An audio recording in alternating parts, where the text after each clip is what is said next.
এই দেখো বন্ধুরা, আমার ঠাকুর নেওয়া হয়ে গেছে।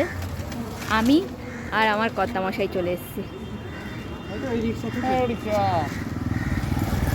আর বন্ধুরা চলে আসলাম ফলের দোকানে।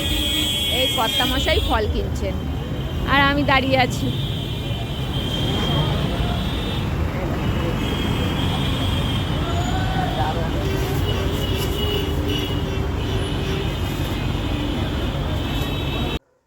গুড মর্নিং বন্ধুরা, এই দেখো আমার মা সরস্বতী রেডি হয়ে গেছে।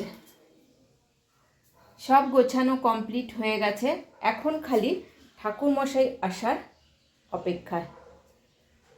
তারপর তোমাদের সাথে পুজো একটু শেয়ার করব।